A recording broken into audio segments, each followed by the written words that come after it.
Well, ladies and gentlemen, she is back again on my channel after literally a whole year. And she's got some profound stuff to tell you guys from what is to happen, especially around December 25th. She's also gonna go into the election, and she's gonna go into a very special event happening around when the time Venus is in Pisces next year. It's a very unique time. So I'll let her do all the talking because she knows what she's doing. Help me welcome Joni Patry. Hello. It's so good to be back and see you. I always have so much fun working with you, Kapiel. I know.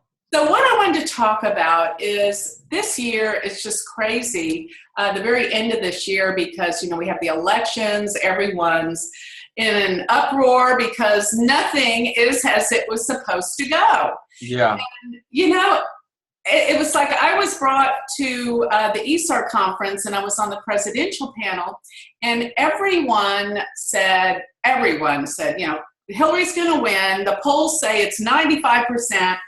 And here I am with all my notes, and I was going to say that Trump's going to win. And all the astrologers were like, no, there's no way he's going to win. You're wrong. You're wrong. So I was like, you know what? Maybe I am wrong.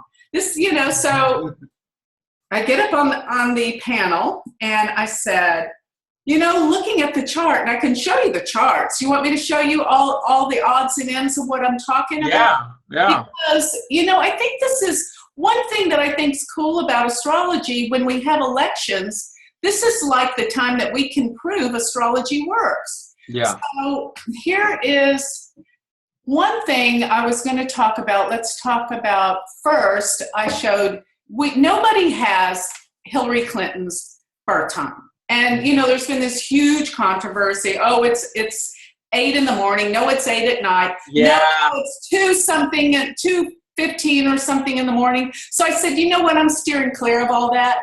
I use Babam in Western astrology. It's called the derivative house system. And I use Chelsea's chart. It's just as clear as day what's going on in her chart. So here is Chelsea's chart. Can you see my screen okay? Yeah. Great. So I know you are North Indian and I'm South. I'm just looking at a board game right now. Okay. I'm playing Monopoly right now. That's exactly how I feel about North Indian. It's a board game. You're right. That Udo or Kudu? Yeah, this more looks like a board game. Like, roll the dice in the middle and you move. No, it is not. It's so much better. No, this is like when I'm looking at. I'm with you. I can't stand the North Indian. So there you go. Now, look at her chart. I'll make this real simple for you guys, those that are into the North. Okay. This is her chart. Chelsea was born February 27, 1980, and follow my little cursor here. So you know that we're looking at the mother through her chart. Yeah. So the 4th house is the mother. See, I even have the houses numbered. So if you make this her mother's chart, the 4th house being her mother's first, count around to 8 houses from the 4th, which is the first. 1, 2, 3, 4, 5, 6, 7, 8. So this is in the 8th house, and this is for Hillary Clinton. Now, 8th house, Rahu, Mars, Jupiter. I mean, what is the 8th house? It can deal with disgrace, humiliation, scandals, and endings, right? So plugging in the transits into this, I know that Rahu and Ketu right now, here's the transits down here, guys, if you can see it. Rahu was around the elections about, you know, 15 degrees, because right now, let me get this little doodad out of the way. Well, see, here's Rahu and Ketu, but around the elections, they were around, you know, about 15 degrees. So if we plug Rahu in here and Ketu in here, yeah, we're looking at a nodal return. So it was about 1997, 1998 that Rahu Ketu were in Leo Aquarius. So I went back to that time period, and guess what? That was the Monica Lewinsky trial. So this is the scandal that was going on then. So now, you know, around the elections. Both Donald Trump and Hillary Clinton are in scandals. That's how I'll put it, to be honest with you.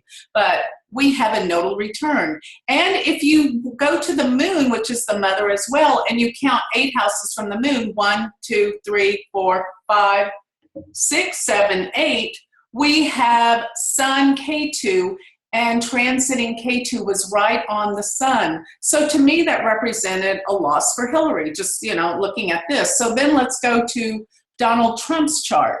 And this is the homework that I did before. Let me see, where is Trump? Before I came to the conference, there we go. So Donald Trump, we pretty much have looked at his chart till we're blue in the face. So just looking at this, everyone noticed that he's in Sati Sati, so transiting Saturn's about to hit the moon. That looks very bad, and that's what most people can't get over. But he just entered into Jupiter's Mahadasha. This is what, November 14, 2016? And transiting Jupiter, look, is right around natal Jupiter, around the times of the elections. So remember this. This is how I was taught in astrology, that when you're in a Mahadasha, that transiting planet, as well as its natal position, are the most important positions in a chart during a dasha. So he's in Jupiter, Jupiter, transiting Jupiter hits natal Jupiter, and transiting Jupiter is also aspecting the sun by its full aspect, it's trine, and Rahu in the 10th house. And what you can't see right here, I could show you by the speeds of the planet. Here, I'll go ahead and show you this. This is interesting to prove my point.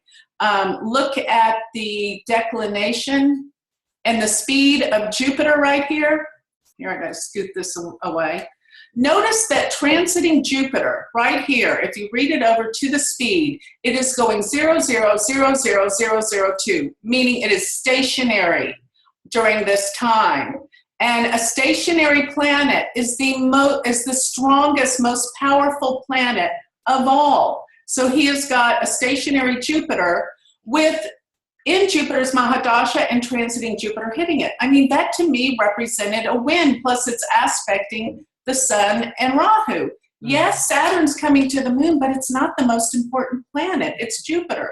So I predicted that he would win. And then let me show you something else. It's very interesting. Maybe you can, hold on, I got to find this in my files real quick here. Okay. Got to find that. The chart for the United States, which I use the Kelleher chart, Jim Kelleher rectified this chart. Whoops, that's the Navamsha. Okay, for the United States, Donald Trump's Jupiter is 24 degrees of Virgo, which is Saturn in the United States U.S. chart. Saturn in the 10th house, 24 degrees. And if you look back at Trump's chart, there are 4 planets that line up with the USA chart, which is Mercury is in the USA chart. Mercury is conjunct Jupiter. Jupiter's conjunct Saturn. And if you'll notice, Rahu and Mercury are also conjunct Donald Trump's, let's see, his Pluto is conjunct Rahu, and his Venus is conjunct, what was it in the USA chart? Mercury. I mean, Mercury is the only one that's a little less than a degree, but do you see the tie-up here?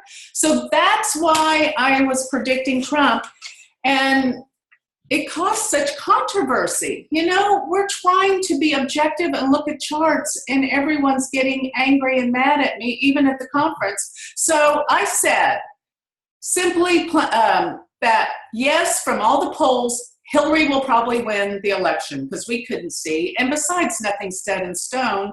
But I said, but she will not be president. And then I started to show the power in Trump's chart, and that's how I left it. So that was my big prediction. But what I want to talk about is not just this. I want to talk about what's going to be happening. And yes, the beautiful things that are going to be happening next year, but there's some pretty exciting things. But there's one thing that I want to warn everyone about, and it is this day of New Year's Eve. and New Year's Day. Let me show you some transits are going on this day. Okay. In September of this year, we had a solar eclipse that was 15 degrees of Leo. Uh-huh. And whenever a transiting planet comes to either conjunct or oppose the previous solar eclipse degree, there's an event. And look what is going to be 15 degrees of Aquarius, and even Neptune if you use the outer planets. But Mars was exactly opposed the solar eclipse degree on September 11th. It triggers, it's like a landmine, it triggers an event. And so with Neptune, we don't know where it's coming from. We can't see it. And you know, these planets and K2, they're going to back down to the degree that I have for the natal moon in the United States chart, which is around 8 degrees of Aquarius in the 3rd house. So what does K2, Mars, and Neptune represent but the possibility of a terrorist attack? And the reason why I think all of this stuff is brewing and coming to a head is because there is so much distension and separation and anger and brewing in the United States over everything that's been happening with the elections. And I believe that sometimes with nature, there has to be an event that forces people to come back together again. And I don't want something like this to happen. So I keep telling everyone that we have to change and try to come together and stop all this fighting and anger. And we all want the same thing, which is what? The best for the country, the best in peace and happiness. So the only way we're going to do that is find peace amongst ourselves and stop all this bickering and hate that I feel is going on over these election results. So that's what I see with this. So you're saying like on December 31st, people should be careful going into like public places. Very much so. And I tell, this is New Year's Eve, Saturday. People have got to stay away from busy places. Now, I'm not saying to live in fear, but I am saying stay away from really busy places, and because this is a terrible, terrible aspect. And let me see. There's another date that I find is very difficult. This is no, wait a minute. It's like between. Okay, is this? No, it's this one. So I'm thinking that this right between Christmas and New Year's is going to be treacherous, even Christmas Day, because I pulled up the charts for December 26th and December 27th, and I find that this is the day that Mars is exactly conjunct K2. But what's interesting is if I change it to one day, let me edit this. Let me show you something in the Navamsha chart. This is actually how I have figured out some major events before they happened, made some major predictions. So looking at this, K2 and Mars come together about December 26, 27. It's a Tuesday, which is Mars Day. And that's the same day that September 11th happened. If you'll look over here in the Navamsha, we have, let me take our little picture away here. We have Mars, K2, Moon come together. In Capricorn, Mars is extremely strong in Capricorn. In the Navamsha, opposed the Sun Rahu in Cancer. And another thing that I've been doing lately is looking at the KP system of astrology. When you look at transiting planets, they actually have nakshatra lords and sublords. Yeah. So what I was looking at on that day was, I think it was this day. Hold on, are these transits for, these transits are for today, not whatever the date is today. So anyway, hold on. If you click on Gochar, I think that's where I know how to change it, but the right here needs to be this. Watch. I'll change it to where it's what's in the birth chart. Okay, this is for these are the planets for that day. So Mars is let's see here. Mars is in Aquarius. Oh, wait, I did that for Christmas. Hold on. Sorry about that. I wanted to look at the 27th. And what I'm going to show you is the sublords. I don't know if you follow in the transiting planets on that day. On the 27th, yes. Oh, wait, that's not it either. I keep getting the wrong one. Oh, well, just trust me on this. When you look at the transiting planets, I wrote it down here, for December 27th, 2016, around 6 to 7 a.m. in the morning, you're going to find that in the Navamsha, there's Mars, Moon, Ketu in Capricorn. Uranus and Jupiter are exactly opposed. That's something else I wanted to show about this chart. Look right here, Uranus and Jupiter. And this is even in the around inauguration, but in this event chart, they're exactly opposed. Right here, 26, 26. This is around December 27th, December 26th. And the sublords, the stars, if you'll notice, Mars is in Shatabishak, Rahu is in Magha. Shatabishak's ruled by Rahu, and Magha is ruled by Ketu. So we've got these Mars, Ketu in a nakshatra ruled by Rahu, and we have Rahu in a nakshatra ruled by Ketu. And when you look at their stars, it's Rahu Saturn in Shatabishak when you take it down to the sublords of these planets. So my prediction is on the Tuesday between Christmas and New Year's Eve, there could be a really vile terrorist attack.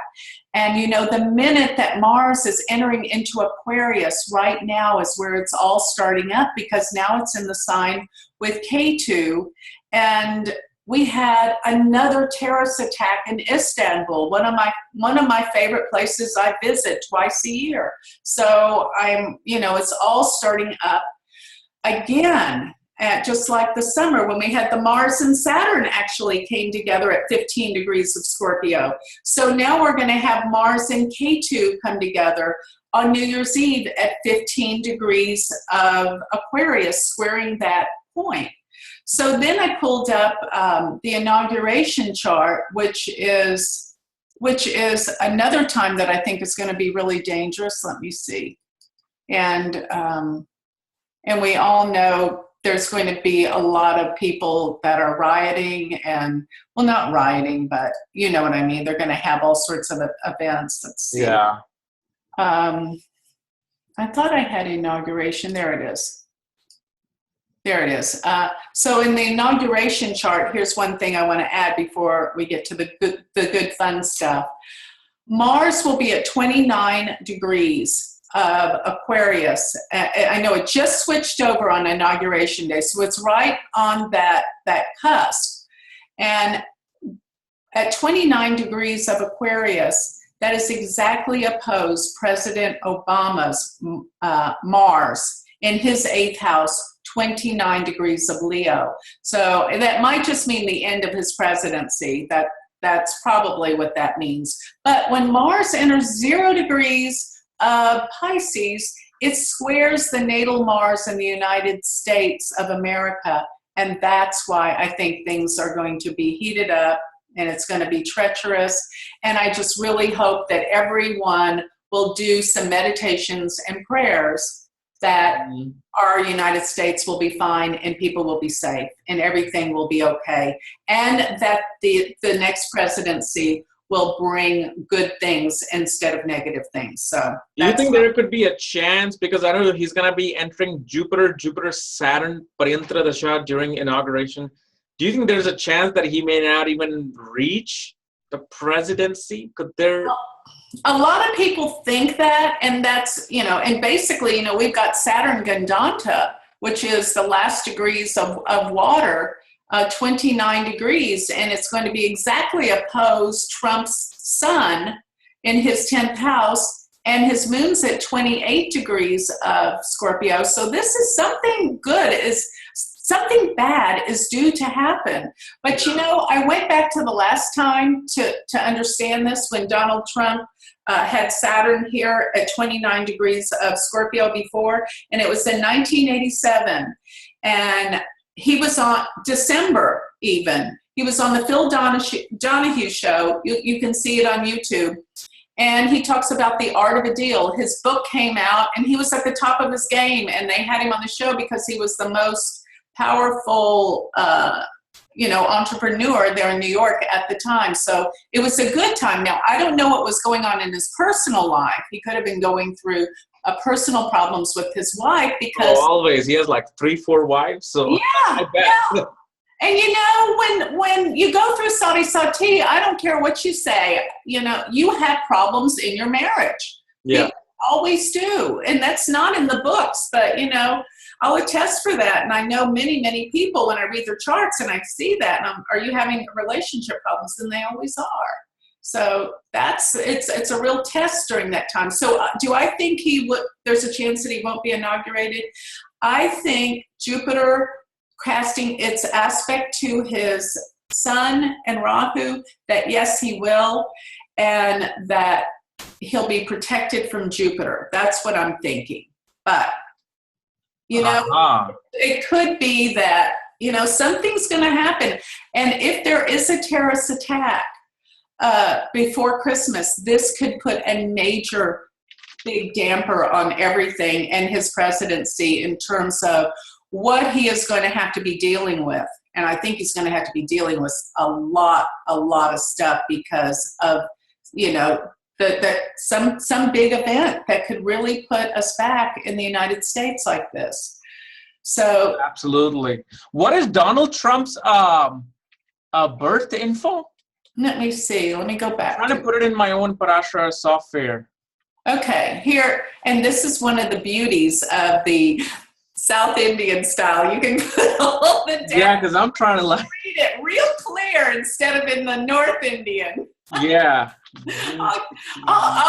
I'm gonna poke you about the using the North. I'm like just. So right here, June 14th, 1946, 10:54 a.m. in Queens Village, New York. Okay.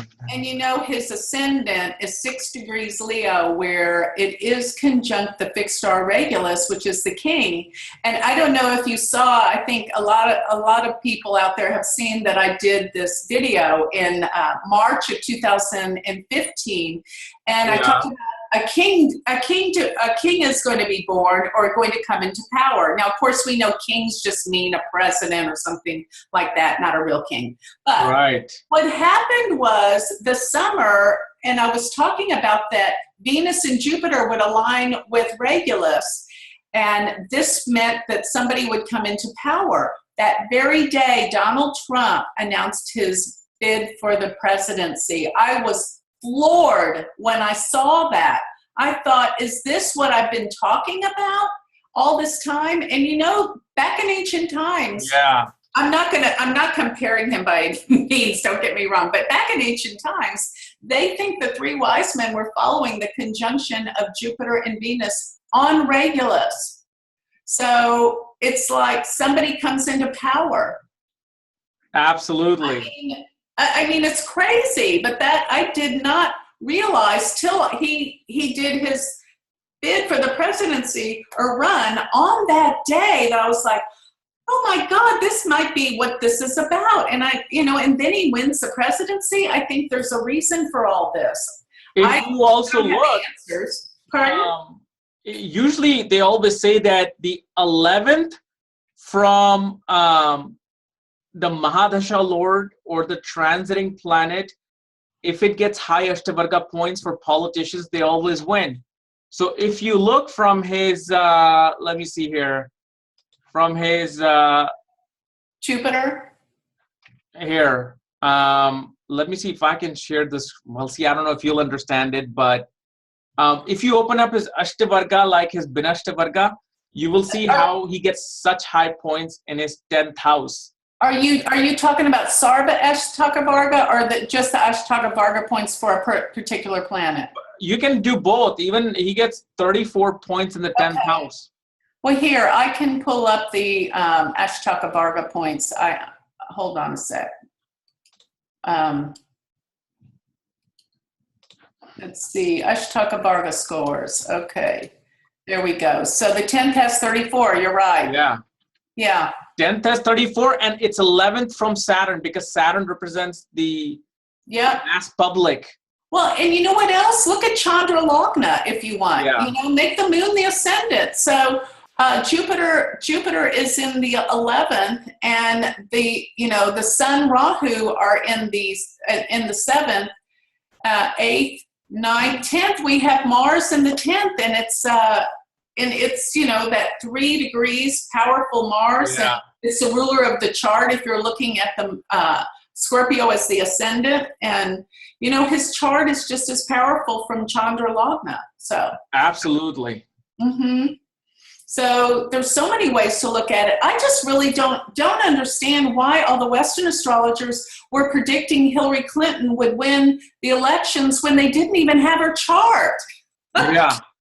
Yeah, they were like using some normal time of like noon or something. And I'm like, no, that's not. No, if you don't have their chart, use somebody in their family that you do have their time, because that is going to prove out accurately as exactly. well.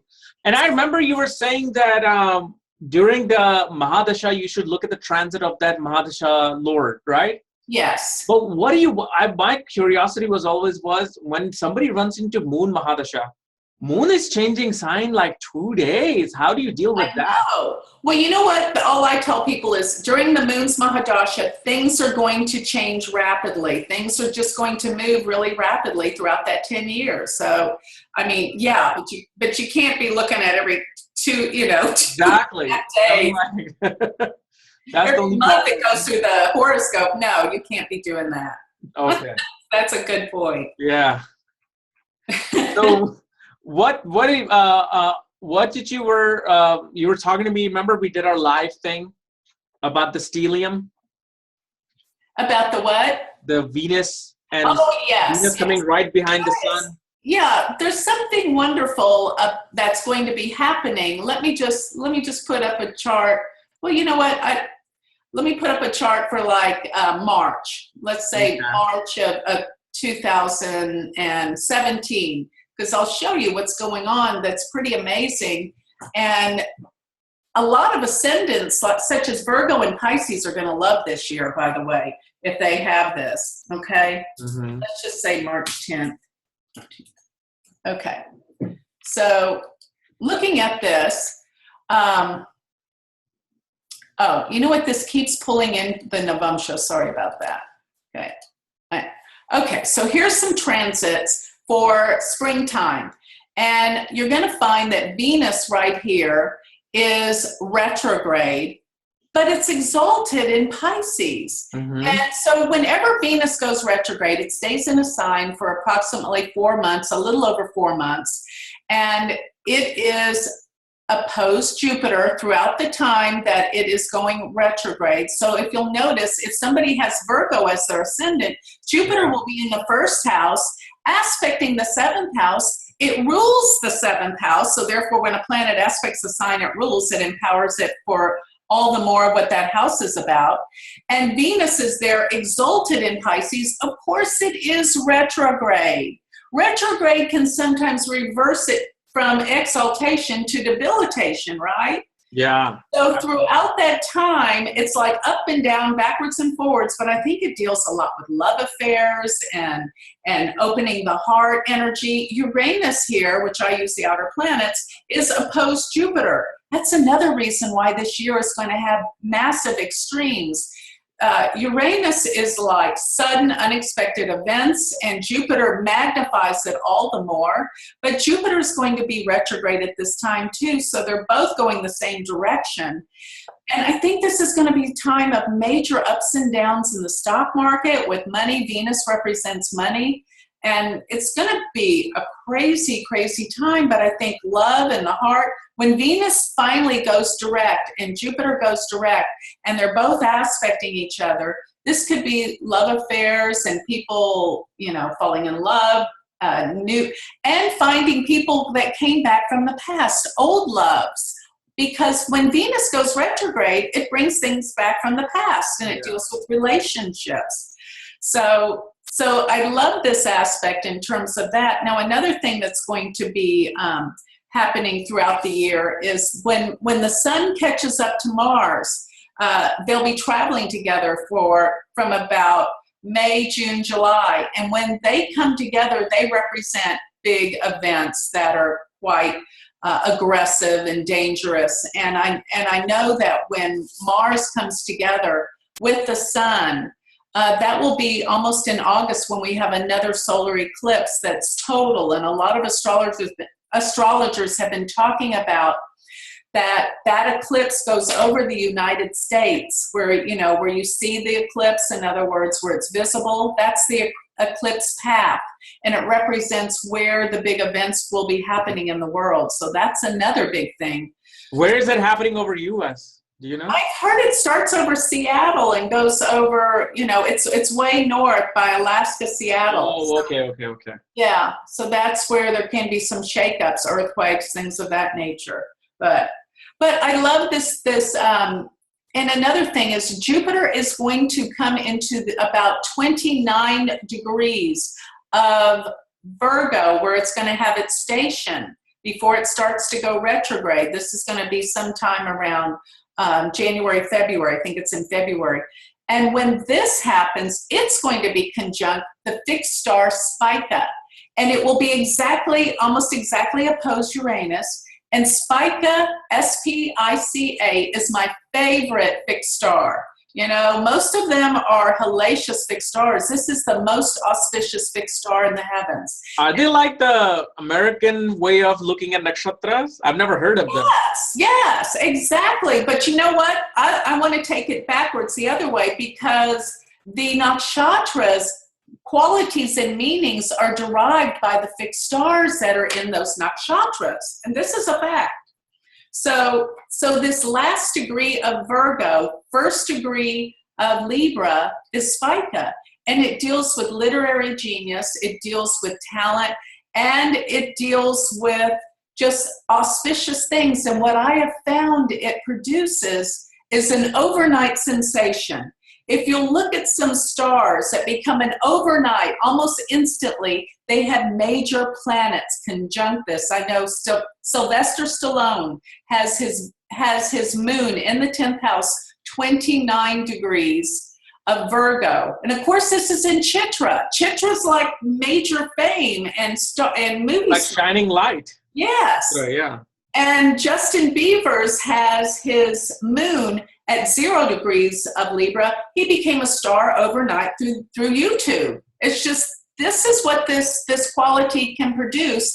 And the fact that Uranus and Jupiter is opposing it, this is like some sudden event, sudden explosion, but it's got to be on a positive light. You know what I noticed though? People who have had planets less than 1 degree, those planets somehow become very, very powerful. And even though Laji Taji Avashta is not considered good, but like mostly all the stars that I've known, politicians who have planets literally under 1 degree or over 29 degrees, somehow become very, very powerful planets.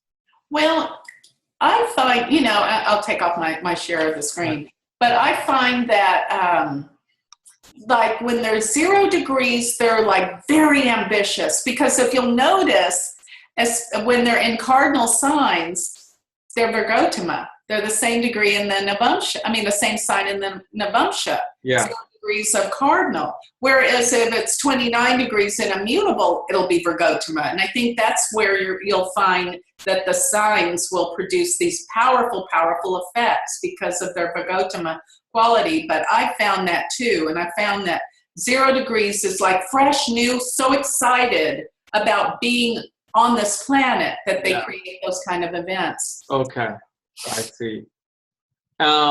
And then don't forget, if it's 29 degrees, that means it's a Atmakaraka, which is like you and power. Mm-hmm. What did you find about in the difference in Atmakarka and Amatyakarka? How do you use Amatyakarka? That's going to be more about your career. The Atmakarka is more about you. So it's like, it's the 10th house qualities. Does that make sense? Yeah. Mm-hmm. Okay. So that's the difference. So Joni, I know you were talking about your university. What's going on? With your school? I've been going for almost a year now for my first level students, and each semester has 8 videos about an hour to an hour and a half long with lessons. Then you take a test, and then you go on to the next lesson. So I have a big group that's continued on since January of 2016, and they're going to graduate in about 2 months. But in this coming January, I'm starting a whole new class of students. There's 6 semesters, 8 videos, 8 weeks per semester, and we have some breaks in the summer, and of course, we just had a break. But what I do is I certify my students into Vedic astrology. In the last semester, they do readings themselves, and I work with them to make sure that they can read charts, that they're going to do actual readings. So I'm really happy and proud of my university, because it really gives hands-on experience for people that really and truly want to learn how to do Vedic astrology. So, and what is the website for that? It is universityofvedicastrology.com. Okay. And we're starting a whole new class, but people can actually come on and do it on their own. They don't have to be with the group class. And we have webinars every other week where we talk about the material and have, just like we're doing right now, share the screen, talk about charts, everything. So it's great. And I'm excited. Perfect. So it's University of Vedic Astrology, and then you also have a YouTube channel too. So you do. And I do Facebook Lives now. I've been starting to do that. Yeah, you do that more. I noticed that. I just started. More. You know what I noticed? When I do Facebook Live, I get far more audience than anywhere. Really? Facebook puts it out to everybody, and then everybody like comes out. Sometimes I've had like 200,000, 300,000. Oh my God, you're amazing. No, I don't think I've gotten there yet, but the YouTube I think because I mainly do subjects on the YouTube about the political events. So a lot of people that aren't even into astrology watch it. They watch it, yeah. Yeah. Right. So thank you so much, Joni, for coming and warning us about that time. I'll be staying home drinking beer, so that's what I'll be doing. Well, I'll have a glass of champagne. How's that? All right. Thank you so much, Joni. Okay. Thank you, Kapiel. It's been my pleasure. Bye.